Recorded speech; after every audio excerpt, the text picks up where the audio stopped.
this is problem number 5 from the Hess's Law Basic Problems worksheet. And I think this will be the easiest way to explain it, is to kind of walk through it with you. So this right here is, I rewrote it because I had to work it out on my other page. This is the final equation that I'm trying to match. So the 2Al solid plus 3Cl2 gas, and we get 2AlCl3 solid. So a couple of things that's important to understand, specifically for this problem, is that for things to cancel out at the end, they have to be the same phase. And so that's important here because you'll see that I have HCl gas and I have HCl aqueous. Those are two different things because they're in two different phases. You'll also see that I have AlCl3 aqueous up here, and down here I have AlCl solid, AlCl3. I'm sorry, this should be AlCl3. That was my bad when I copied it down. Okay, so I have it in a solid form and I have it in an aqueous form. Those are not the same thing, so I can't cancel those out. So that's going to be important as we go through.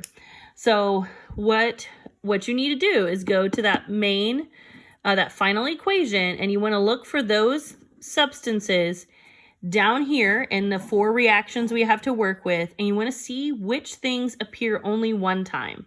So the first thing I have is the aluminum solid. So you'll see I have 2Al solid, and it's a reactant. So I'm going to look down here at my 4 reactions and see where do I have aluminum solid. And the only place that I see it is right here. Okay, I have it as a reactant, so that's the same as up here. And I have 2 of them, which is also the same as up there. So I don't have to do anything as far as manipulating the equation for the aluminum. It's already on the correct side of the reaction, and I have the right amount. Okay, then I'm going to go on to the Cl2. There was a typo in this on the worksheet. It has a big 2 here, but that's just a typo. It should be a subscript 2. So it's Cl2, which is just chlorine gas, and you'll see there's 3 of them. So again, I'm going to look down here in my reactions. I'm going to see where do I have chlorine gas. And I see the only place I have chlorine gas is right here, in reaction C. So what I need to do is I need to make this chlorine gas match the one that's up there. So I see that this is a reactant. Well, down here, it's also a reactant. So it's on the correct side of the reaction. But up here, I have 3 of them. And down here, I only have 1. So I'm going to need to multiply that whole equation by a number to get the proper amount. So that's what I'm going to do. So over here, I'm going to multiply reaction 3 by 2. Okay, so the coefficient here would be 1 because there's no coefficient. So 3 times 1 would be 3. For the chlorine, same thing, no coefficient. So that would be 3 times 1, which would be 3. And then for the HCl, 3 times 2 would be 6. So I'm going to cross that out, and I'm going to put a 6 as my coefficient there. Okay, now over here, I have my delta H values. So I'm going to multiply my delta H for equation C by 2. And you don't actually have to multiply it out yet if you don't want to. I'm just going to make note of it over there that I need to multiply it by 2, and I'll do that at the end. Okay, so now what I've done to equation C made the Cl2 match the Cl2 I had up here. Okay, so now I'm going to go on to the next thing I have in that final reaction, which is the 2AlCl solid. Okay, and so I want to, again, look down here in all my reactions and see where do I have AlCl3 solid. So in this reaction, I have it in aqueous form, but the only place I have it as a solid is right down here. So just like I've done in the past problems, I need to make this one match what I have up there. So first thing I notice is that it's on the wrong side of the reaction. AlCl3 up here is a product, but down here in reaction D, it is a reactant.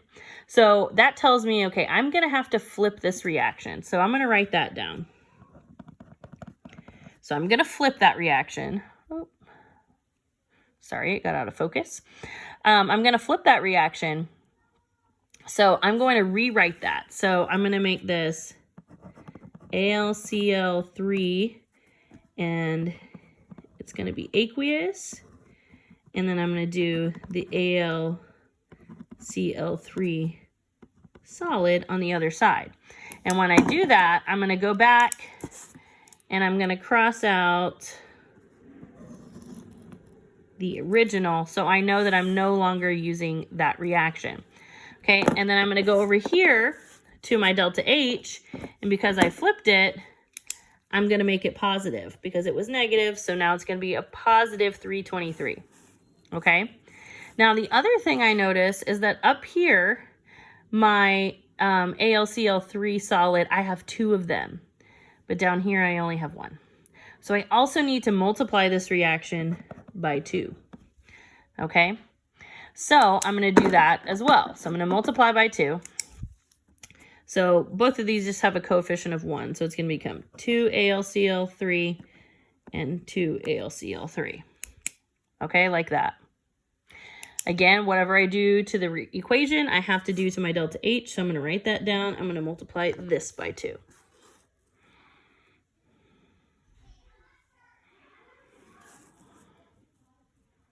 Okay, so it should look like that. Now, there's one last thing that I'm going to have to do.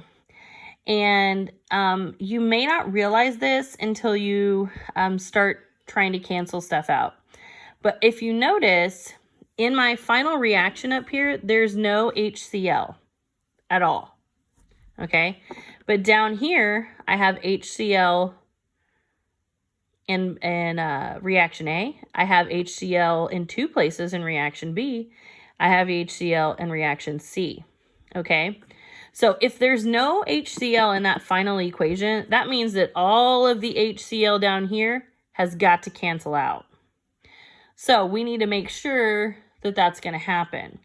So here you'll see that I have HCl aqueous, and I have 6 of them as a reactant. Down here, I have HCl aqueous, but I only have 1 of them.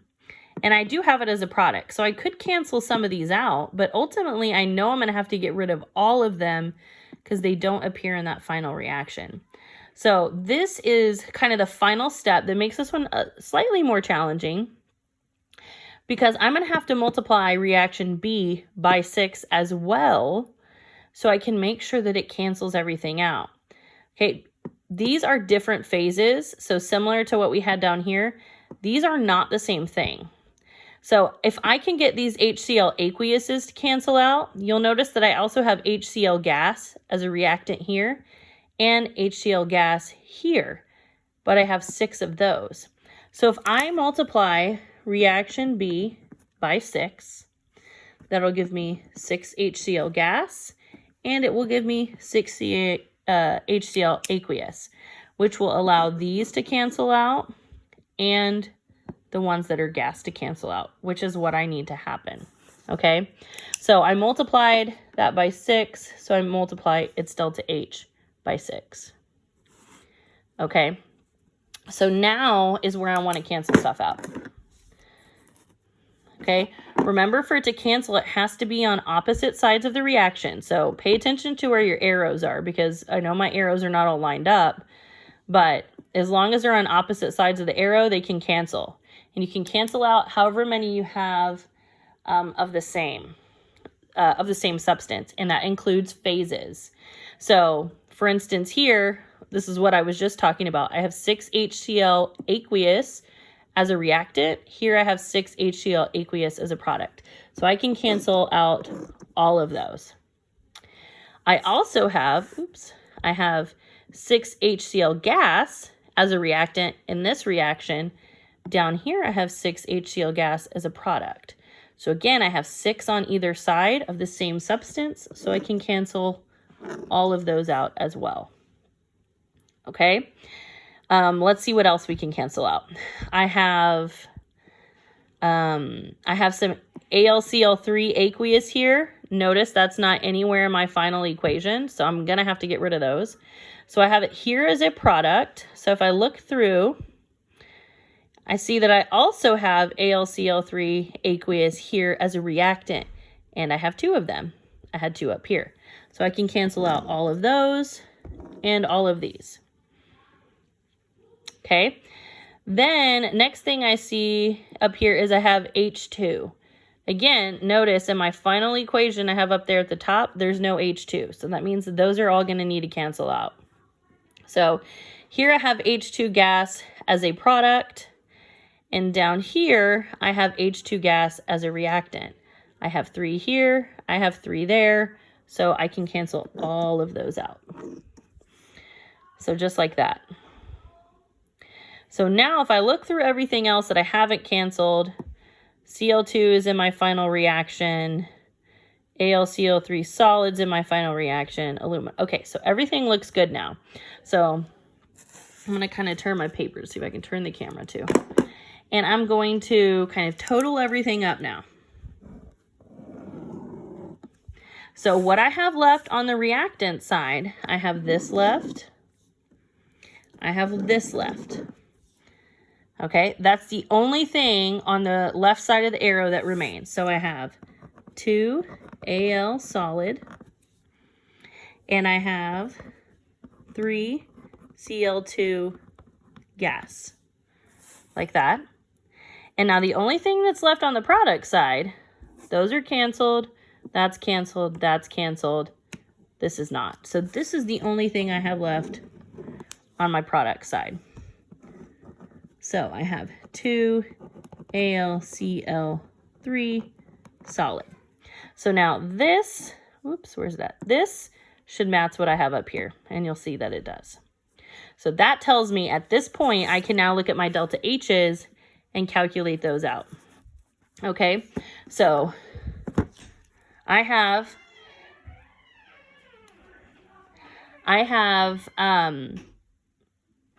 didn't do anything to that first equation. So I have negative, oops, turn it on. Negative, actually, I'm not going to put it in the calculator yet. Let's multiply all this stuff out first, and then we'll add them together.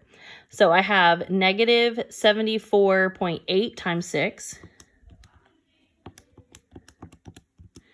which comes out to 447.6, and it's negative.